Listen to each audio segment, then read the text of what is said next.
नमस्कार दोस्तों, वंदे मातरम, जय हिंद, जय भारत। अगस्त के महीने में हम सब लोग आज़ादी का जश्न मनाते हैं और 15 अगस्त को दिल्ली के लाल किले में झंडा फहराया जाता है। तो हम आज़ादी का पूरा जश्न मनाते हैं। अगस्त के इस क्रांति सीरीज के दूसरे एपिसोड में आप सभी का स्वागत है। मैं हूं अखिलेश भट्ट। जी हाँ दोस्तों, आज मैं आपके लिए लेकर के आया हूं एक ऐसे महानायक की कहानी। आज की कहानी आपके लिए लेकर के आया हूं कुमाऊं केसरी बद्रीदत्त पांडे जी की। कुमाऊं केसरी बद्रीदत्त पांडे जी का जन्म 13 फरवरी 1982 को वर्तमान उत्तराखंड के हरिद्वार जिले में इनका जन्म हुआ था। जब ये 7 वर्ष के थे तब इनके माता पिता का देहांत हो गया।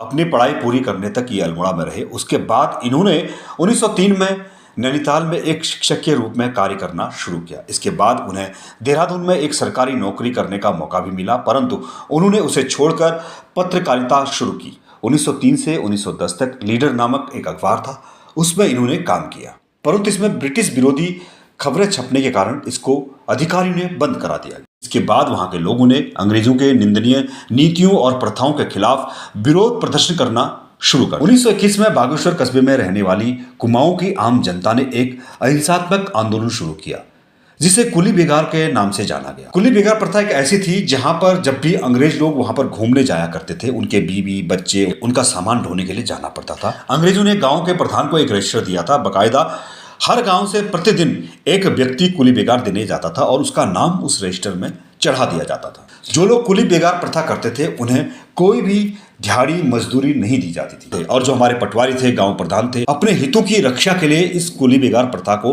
बढ़ावा दिया करते। कभी कभी तो गांव वालों को जो है अंग्रेजों के लिए और अन्य कार्य के लिए भी उन्हें भेजा जाता था, जैसे कि कचरा उठाना, साफ सफाई इत्यादि जो भी कार्य होते थे उन सब को उस कुली बेगार प्रथा के दौरान करना पड़ता। लेकिन गाँव वाले इस कुली बेगार प्रथा के खिलाफ थे और गाँव वालों ने इस अपमानजनक प्रथा के खिलाफ विद्रोह करना शुरू कर दिया।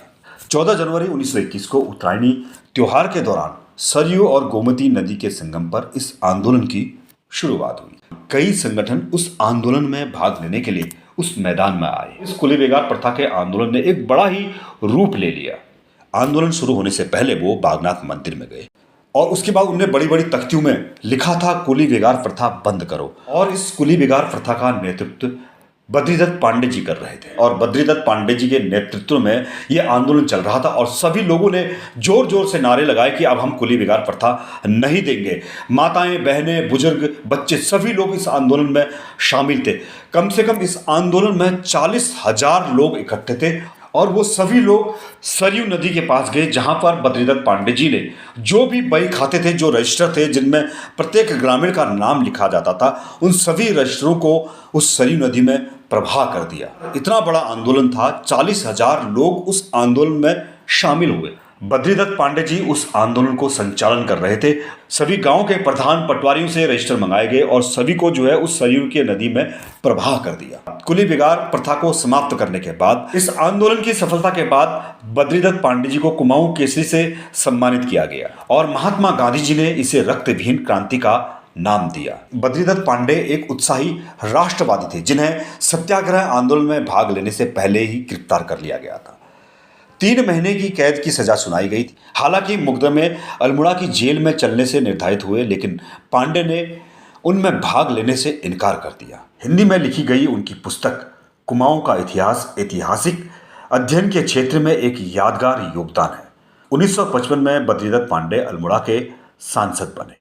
ऐसे महानायक, ऐसे महान वीर जिन्होंने देश को आज़ाद करने के लिए अपने प्राणों की चिंता नहीं की और देश के साथ हमेशा खड़े रहे, ऐसे लोगों को हम हमेशा याद करें। बहुत सारे क्रांतिकारी ऐसे हैं जिन्होंने देश को आज़ाद करने के लिए अपने प्राणों का सर्वोच्च बलिदान किया, लेकिन आज हम उन्हें धीरे धीरे भूलते जा रहे हैं। नमस्कार, जय हिंद, जय भारत।